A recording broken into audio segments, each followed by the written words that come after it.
Hi, my name is David Hunter, and this is From the Abyss. I just got a request today from a lady. I didn't ask her permission to use her name.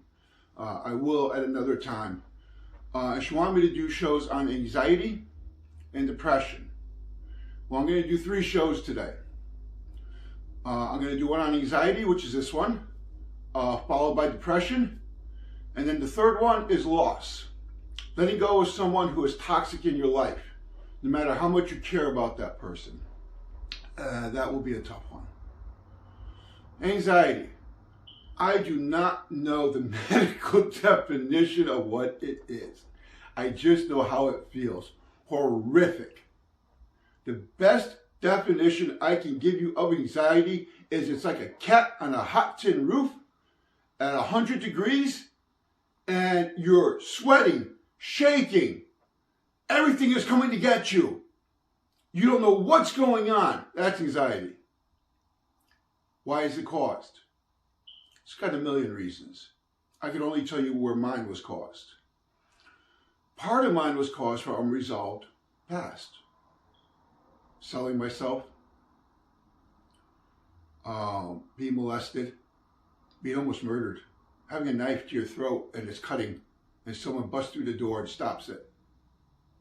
Yeah, that'll cause anxiety. Having a family who really never loved you, or not in the way you needed. Having to say goodbye to the rest of your family because I can't get sober or blossom with them in it. They keep treating me like that same person I was a long time ago, and that's not who I am today. That's anxiety. So about 7 months ago, I'm in that treatment place, transitional housing, and for many of you, you'll understand what I'm about to say right now. It's called disassociation. What it means is I went through life blocking everything out because of what happened to me as a child and other events. So you could be standing there right now talking to me and it would just be going right through my ears. I couldn't remember anything. I was never present. I was never real. Excuse me. I just wasn't there. So what happened is I fought hard to become present. How did I do that? Well, what I would do is take a journal and I would look at my behaviors and I would write down, like, why am I always loud and boisterous in groups? Looking for attention. Why am I looking for attention? Because my family didn't give me any. Why didn't my family give me any? Because they didn't love me. Bam. And you'd be surprised when you do things like that, you get to the heart of the matter. And then you can work through that in therapy or with a friend or something else, and you get there. But this is what happens. Once you take that veil from your eyes, it's like this. This is the best way I can put it to you. And I'm sorry I'm stumbling how to explain this, but this is the best way. Imagine being blind your entire life. Blind, never seeing a thing. And all of a sudden you're in Times Square Gardens in New York City, the busiest day of the year, and you can see. What the fuck? Somebody behind you is screaming, get the fuck out of my way. Light boards are all fucking blinking lights of all different colors you never even knew existed. Sounds are coming out to buy certain things. Music's blaring. People are bustling and walking. You would be overwhelmed. That's how it felt when I became real.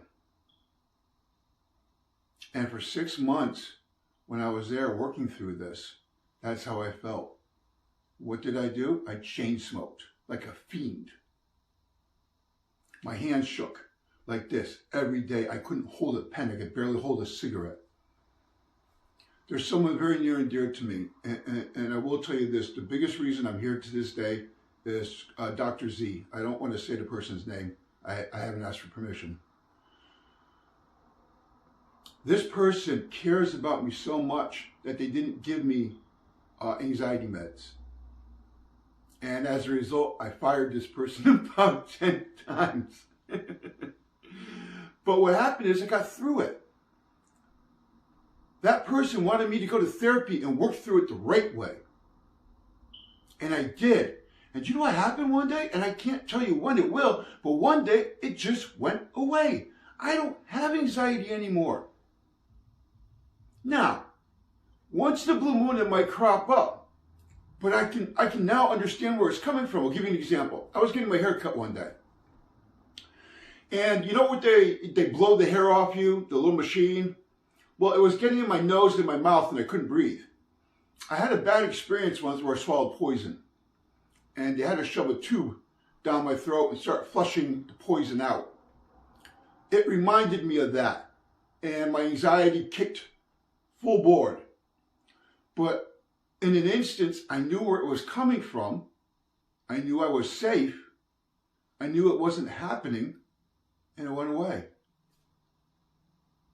Yeah, it is that easy. I didn't say it was that simple. I didn't say it's not without a lot of work. But yeah, it is that easy. After a while, you don't need medication for anxiety.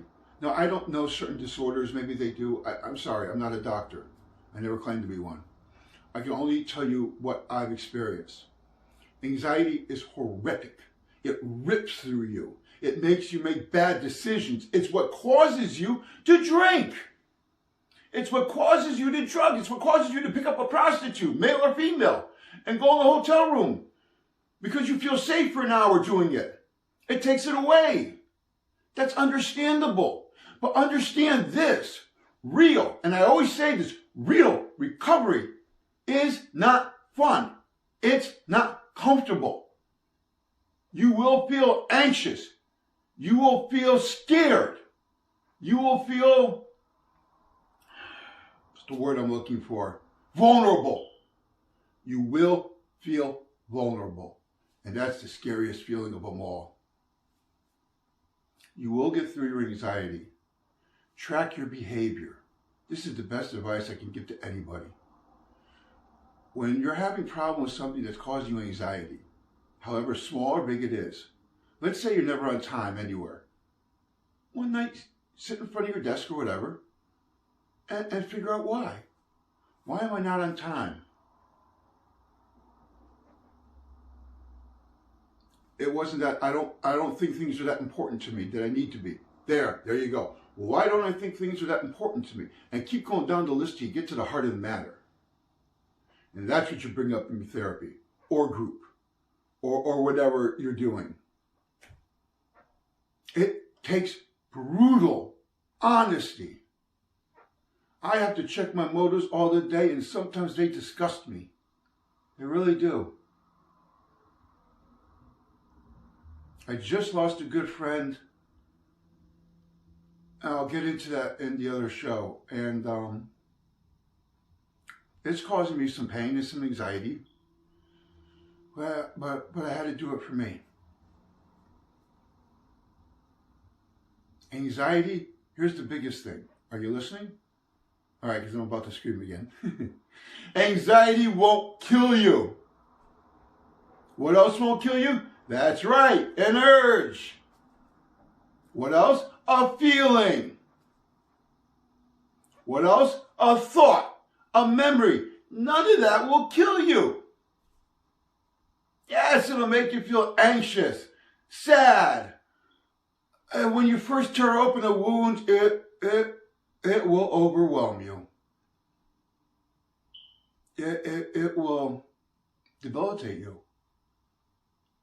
You might even feel like you need to check in someplace. That's how bad it will feel if you've done it right. And somehow you will surprise yourself and you will get up to bed the next day and do it again. Like I always say, cookie cutter slogans don't do it. Real work does. That's real work. Anxiety sometimes too is a good thing. Yeah, from the back. What? Yeah, it is. Sometimes it tells you when you're not doing something that agrees with you. For those of you like me who relapsed more times than I can even count, do you remember getting anxious before picking up? Knowing that you weren't doing what you really wanted to do, but you were going to do it anyways? Yeah. Well, that was your body telling you stop it. Sometimes anxiety can be a good thing. It's a fight or flight mechanism. You're in a situation that's causing you a tremendous amount of anxiety. Maybe it's time to get out of that situation. What situation is that? Stop using. Stop hurting yourself. Stop being a victim. Stop playing the victim. Stop blaming. Take it all. Take it all on your shoulders, regardless if it's fair or it's not, and you will get better. I guarantee it. If you want to go to meetings, that's up to you. But I'll tell you this, you won't need them if you don't want to.